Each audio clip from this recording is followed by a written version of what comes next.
여러분들 오랜만입니다. 지난주 목요일날 출국 전에 여러분들 뵙고 이제 오늘이 8일째인가요? 9일째인가 이렇게 됐죠. 거의 뭐 한 주 이상이 외교 주간이라고 할 수 있었습니다. 우리 국민 여러분께서 성원해 주신 덕분에 이런 연속되는 중요한 이런 외교 행사를 무난하게 진행할 수 있었습니다. 아세안 정상회의에서는 우리가 준비해온 인도 태평양 전략의 기조를 발표하고 그리고 한국과 아세안의 연대 구상, 그 인도 태평양 전략을 아세안 10개국에게 맞춤형으로 다시 정리한 그 연대 구상을 발표를 했습니다.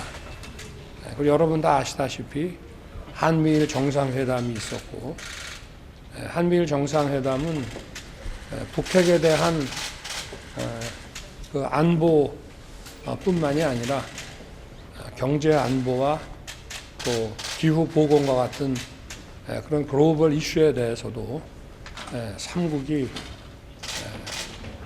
함께 한다는 그런 선언이라고 보시면 되겠습니다. 그리고 시진핑 주석과의 회담도 제가 생각하기에는 무난하게 잘 진행이 됐다고 생각합니다. 앞으로 고위 당국자들이 자주 만나고 소통을 해서 상호 어떤 여러 가지 경제와 안보 현안에 대해서 서로 오해가 없도록 잘 소통하고 협력을 증진하기로 이렇게 했고, 또 시 주석은 공직자뿐만이 아니라 민간 분야까지 민관으로 좀 자주 보는 게 좋겠다 이런 얘기가 있었고, 상호 저희 방송과 시 주석의 방한을 서로 초청을 했습니다. 그리고 어제는 관저에서 빈 살만 사우디 왕세장 겸 총리의 방문이 있었고, 최고위급 회담과 또 빈 살만 그 왕세자와의 단독 회담도 어제 진행을 했습니다. 뭐 여러분도 다 아시겠지만 인프라 그리고 방산 그리고 뭐 원전 그리고 수소 뭐 이런 다양한 분야에 어제 20개가 넘는 MOU가 체결이 됐고, 우리 또 K 콘텐츠에 대해서도 관심을 많이 가지고 있어서 하여튼 포괄적인 종합적인 이런 그 상호 그 협력과 사우디의 그 투자 그 계획이 어제 발표가 있었습니다. 뭐 MOU에 관해서 상세한 내용들은 각 부처가 후속해서 여러분께 알려드릴 거로 생각이 됩니다. 그리고 오후에는 루터 네덜란드 총리의 또 방문이 있었고, 한국과 네덜란드 간에 정상회담을 하고, ASML 그 회장과 또 우리 삼성과 SK의 두 CEO하고 이렇게 환담도 하고 정상회담도 했습니다. 여러 가지 다양한 분야에서의 한국 네덜란드의 관계가 있습니다만 제일 중요한 것은 역시 반도체 분야에 있어서 상호 보완적인 그런 구조를 가지고 있기 때문에 더욱 강력하게 협력을 하고, 한국 정부와 네덜란드 정부는 이 상호 보완적인 반도체 산업을 서로 정부 차원에서 적극 밀어주는 것을 기본 내용으로 하고 있다고 보면 되겠습니다. 오늘은 스페인 총리가 산체스 총리가 우리 용산 청사를 방문해서 정상회담을 갖게 되는데, 우리가 스페인과 수교한 이후에 여기 G20 같은 다자회담을 제외하고는 스페인 총리가 한국에 방한해서 이렇게 양자 정상회담을 갖는 것은 최초의 일입니다. 그리고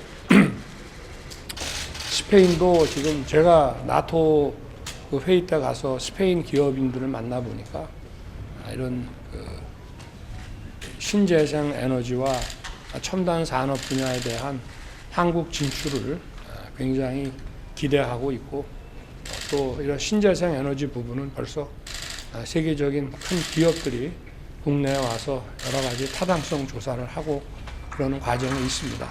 그래서 스페인하고 우리 한국 정부가 이런 민간 주도의 이런 경제 협력을 적극 지원해 줘야 하기 때문에 오늘 그 스페인과의 정상회담도 경제적으로 큰 의미가 있지 않나 이렇게 생각합니다. 좀 일주일 여정이 길어가지고 제 발언이 좀 길었는데 뭐 질문 있으시면 한두 개 받겠습니다. 어제 관제적으로 회담하셨는데요. 앞으로도 좀 외빈 측과 관제 적극 이용할 건지, 그리고 김살만 왕실하고 단독 판담 했잖아요. 거치에서 또 어떤 말씀 나누는지 소개해 주세요. 상대국 정상과 단독 한다는 얘기를 공개하기는 좀 그렇습니다. 그리고 이 용산 청사와 관저 두 군데를 놓고 양쪽에 협의가 있어서 막 그 협의에 따른 것이고, 관저가 저게 이제 지은 지가 54년이 됐습니다. 그래서 좀 안에 좀 이렇게 그 리모델링, 인테리어 뭐 이런 거를 좀 했지만 좀 외빈을 모시기에 좀 조금 부족하지 않나 하는 생각을 하고 있습니다만은, 또 그 나름대로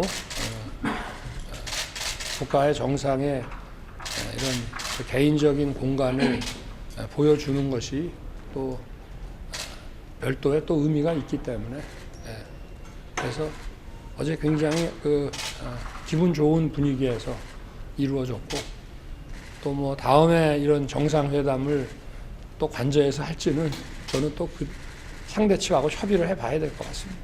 네.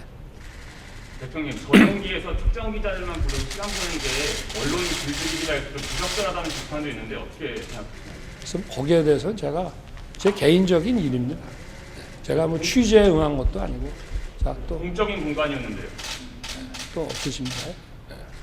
대통령님 말씀하신 것처럼 이번 순방 기간에 상당한 성과가 있었습니다만, 네. 그 특정 언론사의 전용기 탑승 배제를 비롯해서 좀 논란도 있었습니다. 네. 그런 뭐 선택적 언론관이라는 비판도 일부에서 나오고 있는데, 그런 비판에 대해서 좀 어떤 입장이신가요? 자유롭게 비판하시기를 저는 바라고요.